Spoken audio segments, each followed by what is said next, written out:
বিসমিল্লাহির রহমানির রহিম। আসসালামু আলাইকুম। ভার্চুয়াল এডিটর এবং অনুষ্ঠান পরিচালক হাফেজ মাওলানা Shahjalal Goldar, studio NSTV digital studio, www.dailynewsstar.com। আজ আমার এখানে নিয়মিত এই যে উপস্থাপক এবং নিউজ রিডার মুস্তাফিজুর রহমান গোলদার, আমি EPO www.dailynewsstar.com। শুরুতেই আমাদের আজকের নিয়মিত যে অনুষ্ঠান 12 October 2025 NSTV news. A test now for Israel, can it repair its ties to Americans? Israelis and Palestinians wait hostage prisoner shop with relief and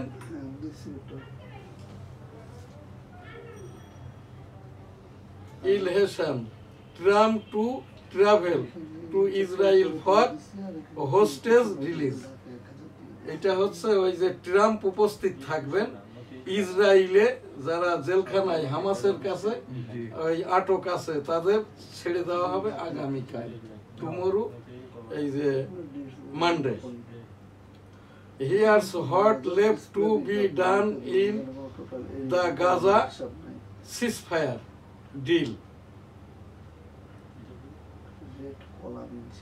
এখানে এখন Trump administration tariff tracker, black unemployment it's সার্জিং again, this time it's different. Trump is blowing up boats of Venezuela. Mexico's cartels are watching. Air tariff controllers reject credit for ending the last shutdown. Trump announces long-time aid Dan Scavons as head of personnel. এখানে এখন আমাদের দৈনিক ইত্তেফাক। বিসমিল্লাহির রহমানির রহিম। আসসালামু আলাইকুম। স্টুডিওতে উপস্থিত আছেন দি ডেইলি নিউজ স্টার সম্পাদক এবং প্রকাশক দি ডেমোক্রেটিক বাংলাদেশের প্রেসিডেন্ট জনাব শাহজাহান আলী গোলদার। আসসালামু আলাইকুম। আজ রবিবার 12 অক্টোবর 2025। দৈনিক ইত্তেফাক। সেনা সদরের ব্রিফিং। ট্রাইব্যুনালে চার্জশিটভুক্ত 15 সেনা কর্মকর্তা হেফাজতে। ট্রাইব্যুনালে কোন ট্রাইব্যুনাল? নিউজটা একটু পড়ো। DGFI এর সাবেক পরিচালক মেজর জেনারেল কবির আহমদ নিখোঁজ। সেনাবাহিনী সংবিধান স্বীকৃত সব আইনের প্রতি শ্রদ্ধাশীল। ইত্তেফাক রিপোর্ট। এটা হলো গুম সংক্রান্ত মানবতা বিরোধী অপরাধের মামলায় আন্তর্জাতিক অপরাধ ট্রাইব্যুনালের জারি করা গ্রেপ্তারি পরোয়ানা এখনো হাতে পায়নি বলে জানিয়েছে বাংলাদেশ সেনাবাহিনী। তবে 15 জন সেনা কর্মকর্তাকে হেফাজতে নেওয়ার কথা জানিয়েছে তারা। গতকাল শনিবার বিকালে ঢাকা সেনানিবাসের আর্মি আন্তর্জাতিক অপরাধ ট্রাইব্যুনালের কোনো এখতিয়ারই নাই। We are under martial 18 crore people and Bangladesh state. 5 August থেকে এই পর্যন্ত বর্তমান আর কি আজকে যে সব মিলিটারি রাস্তাঘাটে দেখা যাচ্ছে, এর ভিতরে কিন্তু এই যে মিলিটারিদের মধ্য থেকেই আর কি ওই বিচারকরাও আছেন, অর্থাৎ জজ বা ম্যাজিস্ট্রেটও আছেন আর কি। এখানেই তারা কোনোটা মোবাইল কোর্ট, কোনোটা আর কি সাধারণ মানের আটক করে সাথে সাথেই বিচারটা করে দিচ্ছে। 8 তারিখে আর কি যখন রাষ্ট্রপতিকে পদায়িত করা হয় শাহাবুদ্দিন মহোদয়কে এবং ডক্টর মোহাম্মদ ইউনূস মহোদয় 5 তারিখেই কিন্তু এখানে প্রধান উপদেষ্টা হিসাবে নিযুক্তি পান। 3.5 দিন এই দেশে কোনো প্রধান উপদেষ্টা বা ডক্টর মোহাম্মদ ইউনূস মহোদয় ছিলেন না। উনি 8 তারিখে রাত 8টার পরে প্রধান উপদেষ্টা হিসাবে শপথ নিয়েছেন রাষ্ট্রপতির কাছ থেকে। তখন থেকেই কিন্তু আমরা এটা মিলিটারি ব্যাক অন্তর্বর্তীকালীন সরকার, যেটার মেয়াদটা ছিল প্রথম দফায় 90 দিন, বাড়তে বাড়তে এটা এখন 14 মাসে পৌঁছাইছে। এই জায়গাটায় যে কাজটা করছে, এই যে আমি আজকে এই গ্রোসারি শপে গিয়েছিলাম, তো ওই ছেলেটা মনে হয় শিবির করতো আর কি, সে খুব উৎফুল্ল হয়ে বলল তাজুল ইসলাম এইটা ঘটনা ঘটাই দিছে, মিলিটারিতে সব ভরে দিয়েছে ভিতরে। এইটা আমি প্রথম বুঝতে পারি নাই, তারপরে এইবার বুঝলাম ও তাজুল ইসলাম মানে, আমি কোনো জবাব দেই নাই, আমি স্তম্ভিত হয়ে গেছি। এই যে কাজটা, আমি তো 38 বছর মাননীয় উচ্চতর আদালতে রাজস্ব ব্যবসাটা করি, আইন শাস্ত্রে যেটা পড়েছি আর কি, সম্পর্কযুক্ত এমন কোন বিষয়ের ওপরে যখন কোনো বাদী বিবাদী উপাদান, সাক্ষী, তারপরে হচ্ছে পক্ষ বিপক্ষ, আইনজীবী, প্রসিকিউটর, কোন রকমের সংশ্লিষ্টতা থাকার মামলা যদি তিনি আবারও আর কি ওই যে পক্ষ হন বা আইনজীবী হন, তাহলে ওটা আইনের বইয়ে যেটা পড়েছি এটা বেআইনি।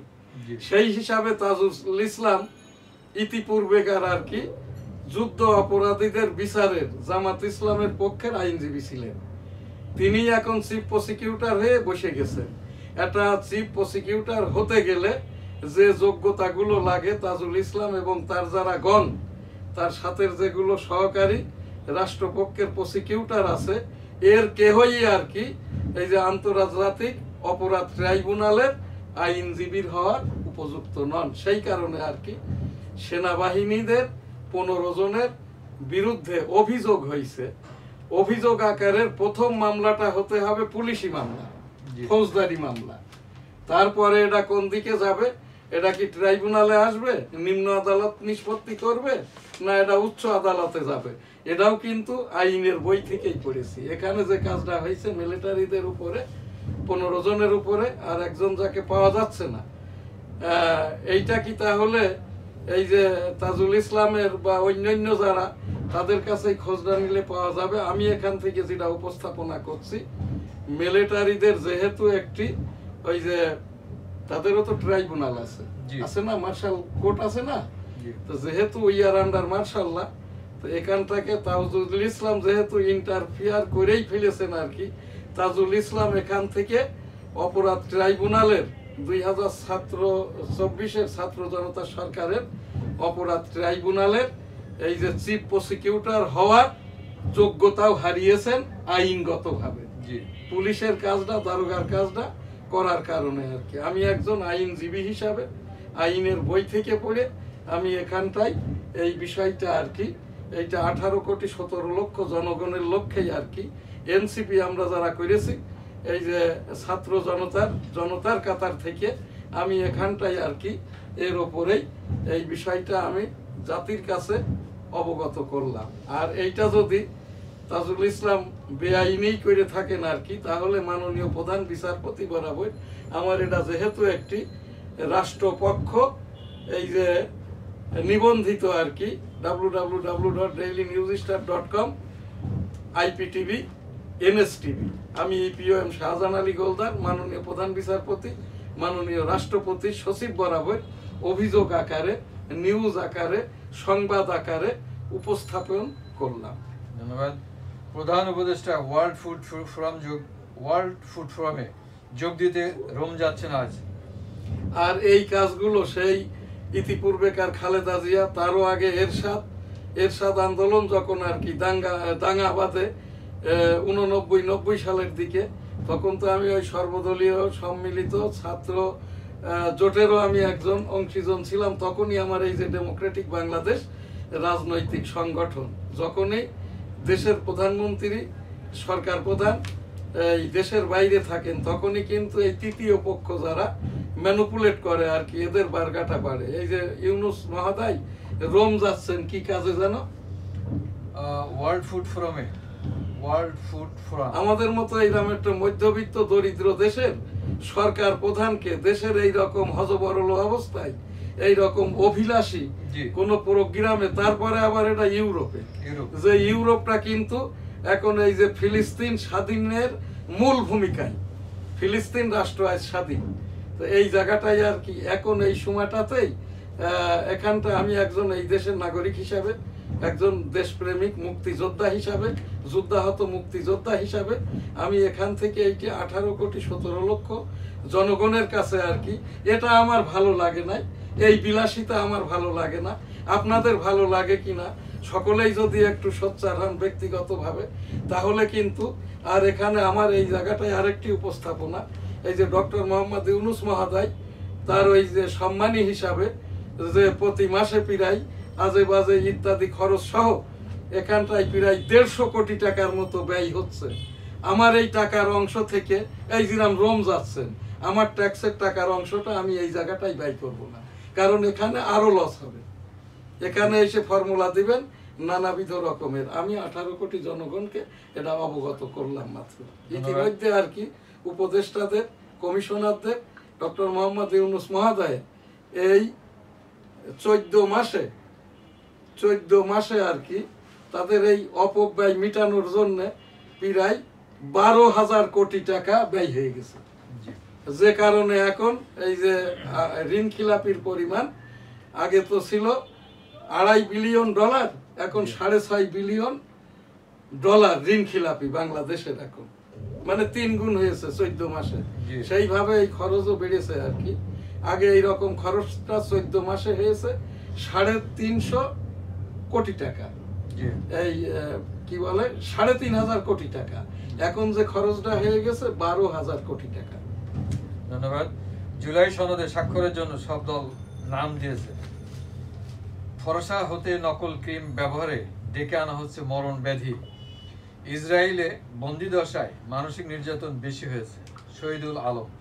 চীনের উপর আরো 100% শুল্ক আরোপের হুমকি ট্রাম্পের।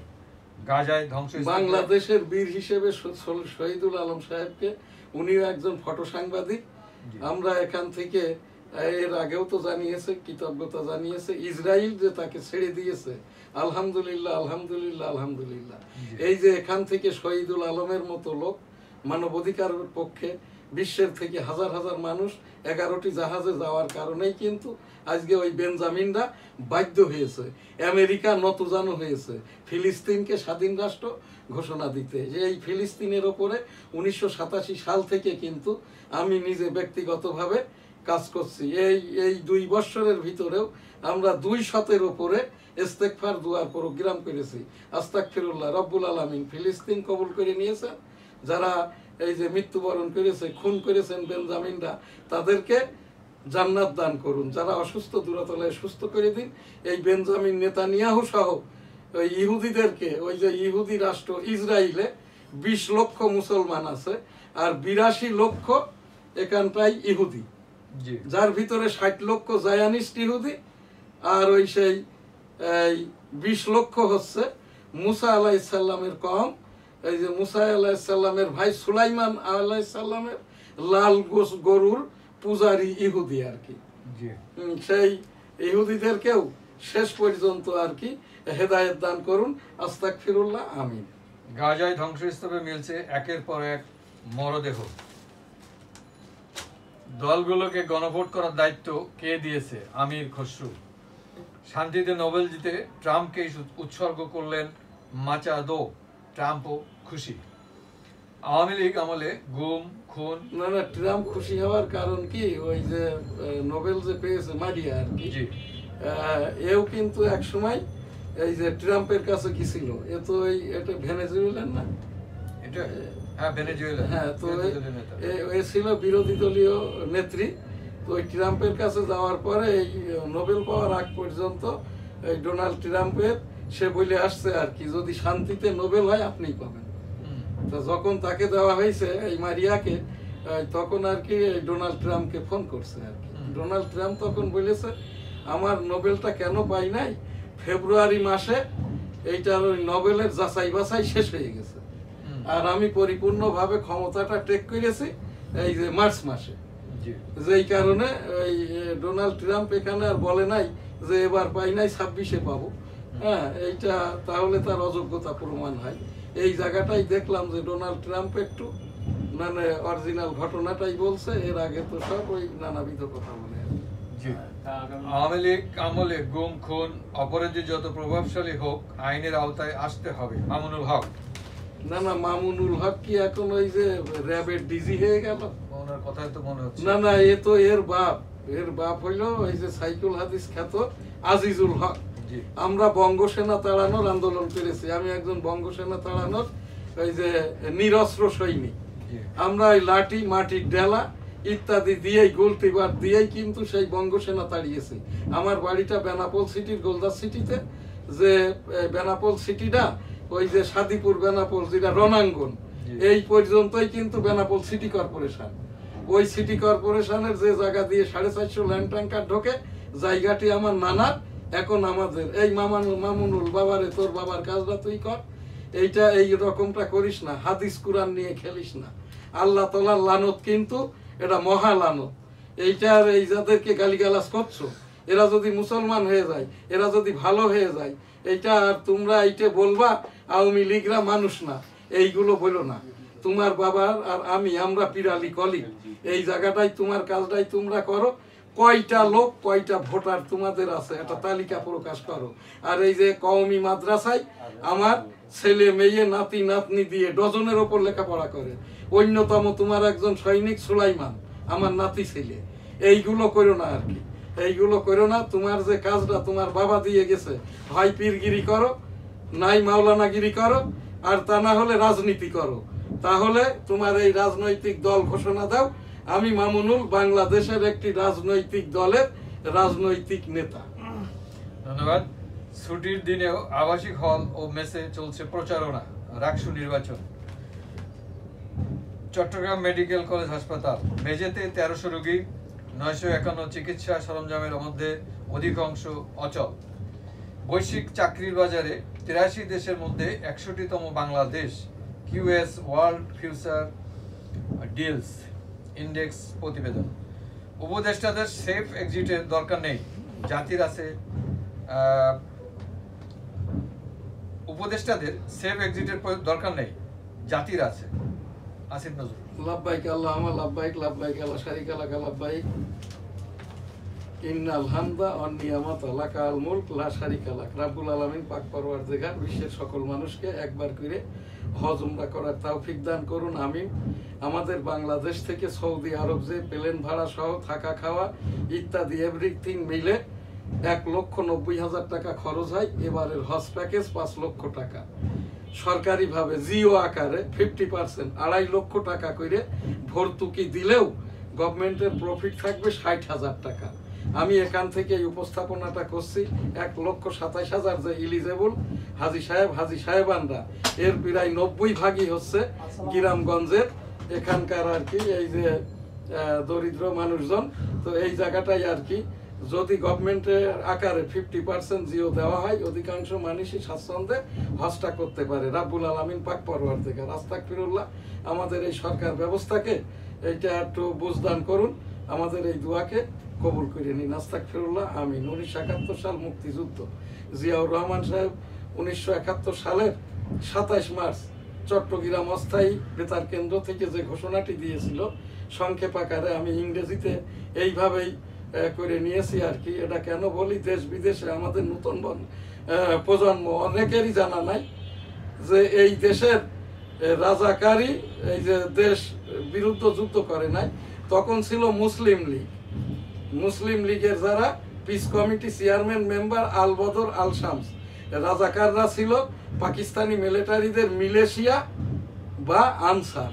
তো সেই জায়গাটাই বঙ্গবন্ধুর সেই 7ই মার্চের ঘোষণার পরেই আর কি, 27 মার্চ জিয়াউর রহমান সাহেব চট্টগ্রাম থেকে এভাবেই ঘোষণাটি বঙ্গবন্ধুর পক্ষে পাঠ করেন। I am Major Ziaur Rahman, declared there on behalf of Bangabandhu Sheikh Mujibur Rahman, Bangladesh is independence. Amar Sonar Bangla, আমি তোমায় ভালোবাসি।